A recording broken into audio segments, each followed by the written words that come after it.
Перғауынның баяны. Ертеде Мұсғап деген қойшы өмір сүріпті. Оның әйелі ырым-тыйымға салақ екен. Жүкті кезінде күл төккен жерді басып кетіп, жын перінің шалығы ұшырыпты. Ішіндегі сәбиіне әсер еткен көрінеді. Бала дүниеге келерден бұрын әкесі дүние салады. Нәрестеге Ғауын деп ат қояды. Шешесі ұлын ұсталыққа баулайды. Бірақ баласы еңбексіз ақша тапқанды қош көреді. Құмар ойынға құштар боп өседі. Шешесі қанша рет айтса да құлақ аспайды. Ол күні-түні құмар ойнап есі кетеді. Әкесінен қалған барлық малды ойынға салып жібереді. Тіпті қарызға бешеден батып елден қашып кетеді. Ол заманда қашқын адамды пері деп атайды екен. Жұрт оған пері Ғауын деп ат қояды. Яғни қашқын Ғауын деген сөз еді. Перғауын қашып Мысырға келеді. Ұрлықты кәсіп етеді. Қарақшылардың көсемі болады. Одан патшаның жасауылдарына ұсталып, 1 жыл зынданда жатады. Ебін тауып зынданнан да қашып шығады. Bir күні мынадай бір қулық ойлайды. Мысыр шаһарының шетіндегі молаға барып, өзін сол жердің салық жинаушысы етіп жариялайды. Сұраған жұртқа, бұл шенді маған патша берді. Бұдан былай өлген адамдар да салық төлейді. Болмаса мына қабірден қазып алып, сүйегін ит құсқа береміз деп қорқытады. Аңқау халық үрейленіп, туған туысын қабірден шығарып тастамасын деп ақшаны молынан төлейді. Перғауын байлыққа шаш-етектен батып шыға келеді. Bir күні патшаның қызы дүние салады. Олар ханшайымды жерлеуге әкеледі. Перғауын тағы бір қулықты ойлайды. Ол өлген қызбен некесін қиып, өзін патшаның күйеу баласы деп жариялайды. Мұны патша естіп, жасауыл жіберіп сарайына алдырады. Перғауын: «Уа патшам, мына дүниеде некеге тұрмай өлім құшқан пенденің о дүниедегі халі мүшкіл болады. Қызыңыз түсіме еніп, неке қияйық деп өтінді. Мен пақырда шара бар ма? Өтінген соң үйлендім. Кеше түнде қызыңызды тағы да түсімде көрдім. Наурыздың ақша қарындай гүл-гүл жайнап жүр деп өтірікті соқты». Патша таяз ойлы еді. Перғауынның сөзіне сеніп қалды. Оны күйеу баласы санап уәзір деп шен берді. Перғауын патша сарайында өмір сүрді. Bir күні патша түс көрді. Түсінде бір саршаян мойнынан шағып алыпты. Патша шошып оянып, түсін жорту үшін Перғауынға барады. Перғауын оның түсін тыңдап болып: «Уа патшам, сіздің де ажалыңыз тақаған екен», деп қанжармен мойнынан осып жіберді. Патша жан тәсілім болды. Ол патшаның тәжін басын киді де тағына отырып: «Уа жұртым, патша түнде түс көріпті. Түсінде қызы әкесін сағынып жүр екен. Патша қызына барғысы келіп маған өтініш айтты. Мен пақырда шара бар ма? Айтқанын орындадым» деп ақталды. Мысырдың жұрты патшасы сияқты надан еді.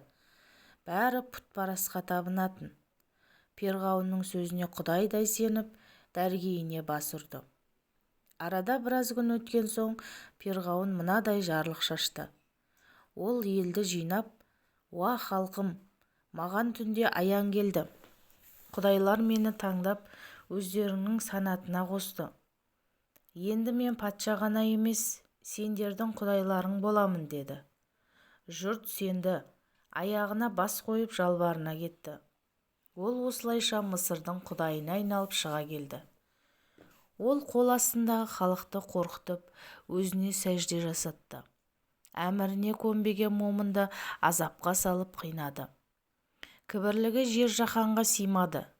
Өзін адамдық қасиеттерден ада тәңір ретінде көрсеткісі келді. Елге көрсетіп тамақ жемеді. Жұрт көзінше түзге отырмады. Bir күні жорықта қарны ашып нан жеп отырғанда қасына нөкері жетіп келіп, Перғауын дереу нанды жұдырығына жұмып қалып: «Уа тәңірім, менің масқарамды шығарма. Абыройымды төгіп, мені масқара етпе. Нанды жоқ қыл. Ақыретте қалай жазаласаң да өзің білесің деп жалынды. Құдай тілегін қабыл етті. Перғауын алақанын ашып қалғанда қара шегіртке ыршып түсіпті. Жерге түскен бетте толассыз шырылдап жұрттың мазасын алды. Нөкері бұл ғажапты көргенде перғауынның аяғына бас ұрып табынып жатты. Қара шегіртке перғауынның тілегімен жаралғасын Жаббар Хақ оған ырзық несібе жазбапты. Сондықтан ол нәр татпай үйдің іргесінде шырылдап қана жата береді екен. Бір күні перғауын бірде түзге шығады. Сол сәтте тағы бір нөкері жетіп келіп, перғауын одан құмалағын жасырып, қалпағымен үстін жаба салады. Ішінен тағы да дұға етіп, «Уа Тәңірім, тағы да сырымды жұртқа ашпа, абыройымды шашпа» деді. Мейірімді Құдай бұл жолы да тілегін қабыл алып, перғауын қалпағын көтеріп қалғанда гу етіп бір топ шыбын ұшып шықты. Нөкері бұл кереметке таңғалып, перғауынның аяғына жығыла кетті. Осылайша шыбын да перғауынның нәжісінен пайда болған екен. Оның да әу баста Тәңірі белгілеген несібі жоқ еді. Сондықтан ол адамның асымен ортақтасты. Түбі боқтан шыққасын қуып жіберсең, кез келген тезекке қона кететіні содан екен. Перғауынның Асияға үйленуі. Асияның әкесінің аты Мұзахим екен. Бір күні Мұзахим түс көреді. Түсінде сұмдық іс көреді. Оның арқасынан жап-жасыл бір алма ағашы өсіп шығады. Ағаш шайқалып жемісін салған кезде оның бұтағына қара қарға қонады. Ол жемістерді тұмсығымен шұқып жей бастайды. Мұзахим шошып оянады. Түсін жору үшін сәуегейге барады. Оған көрген жайды баяндайды. Сәуегей: әйелің ар ұяты кәміл қыз босанады. Бірақ қызың бой жеткенде дінсіз кәуірге тұрмысқа шығады, деп жориды. Айтқандай 9 ай 9 күннен соң әйелі толғатып дүниеге қыз әкеледі.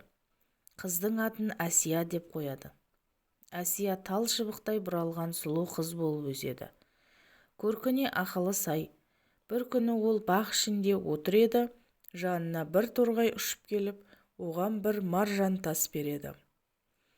Сосын адамша тіл қатып, маржан тас жасыл түске енгенде тұрмысқа шығасың, қызыл түске енген сәтте ажал құшасың дейді де ұшып кетеді. Қыз маржанды шүберекке түйіп тұмардай сақтап жүреді. Бір күні маржан тас жасыл түске енеді. Күйеуге шығатын сәтінен хабар береді. Сол күні үйіне Перғауын патшаның елшісі келіп қызға құда түседі. Асияның сұлу көркі мен әсем сымбаты жайлы сөз Перғауынның сарайына да жеткен еді. Перғауынның бір әдеті бар екен, алыстан келген керуенді сарайына шақырып әңгімесін тыңдайтын. Бір күні оның сарайына бір сауда керуені келеді. Саудагерлер патша сарайынан дәм татқан соң көрген-білген әңгімеден сыр ағытты. «Уа патшам, жерді ел-елді араладық. Арзанға бұйым алып, қымбатқа бағаладық. Талай шаһарды кездік, таудай толқынмен алысып теңізде жүздік. Намрұт патшаның отаны Бабылды көрдік. Кенғанның шөл даласын жаяу жалпы кесіп өттік. Бүгін Құдай оңдап Мысырдың қақпасына жеттік» деді. «Не көрдіңдер, не білдіңдер? Әлемде көз тартар қызықтырар не бар екен?» деп сұрады Перғауын.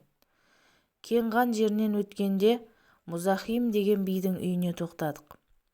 Бидің сұлу қызы бар екен. Қара көзді, дөңгелек жүзді, қара қасты, құндыз шашты, әсем қабақты, ақ тамақты, екі бетіне қарасаң қан тамады. Сұңғақ бойлы, ұшқыр ойлы, қызыл ерін, сөзі керім, қараған жан көркіне таңданады. Көзінен нұр төгіледі, сөзінен гүл төгіледі. Жұмсақ үнді, тәтті тілді, тыңдаған жан үнінен қанталады. Мұндай аруды жалғанда көрмеппіз, естіп білмеппіз, деді саудагерлер тамсанып. перғауын қызды көрмесе де мақтаған сөзге құмартып дереу уәзірін шақырып мұзахимге кісі жіберді. мұзахим алыстан ат дүбірін естігеннен-ақ бір сұмдықты сезгендей жүрегі сыздап қоя берді. Елші келіп жайланып отырған соң перғауынның сәлемін жеткізді. берсе қолынан, бермесе жолынан деп қатқыл сөйледі. бейшарасыз күйде отырып қалды. Қызы елшінің сөзін есік сыртында тұрып тыңдаған еді. Ол үйге кірді де әкесінің жанына отырып сөз алды. Әке, уайымға түспе, перғауынмен ат құйрығын кеспе, жол мұраты кету, қыз мұраты жету деген. Құдай басқа салса көрейін, көркімді бәйгеге тігейін, елшінің қолын қайтарма, қалың малымды қымбат айт, доңыздан түк тартсаң да пайда деген, деді. Әкесі бұл шешімге көнді. Қызын перғауынға амалсыздан берді. Қалың малына 40 нар көтере алатын алтын сұрады. Әсия Мысырға ұзатылып, торға түскен торғайдай күй кешті. Құдайдың құдіреті перғауын Әсияға неке қидырған сәтте белсіз дертке шалдығып, сұлуын құша алмай көрпесін аша алмады. Жалғасы келесі бөлімде.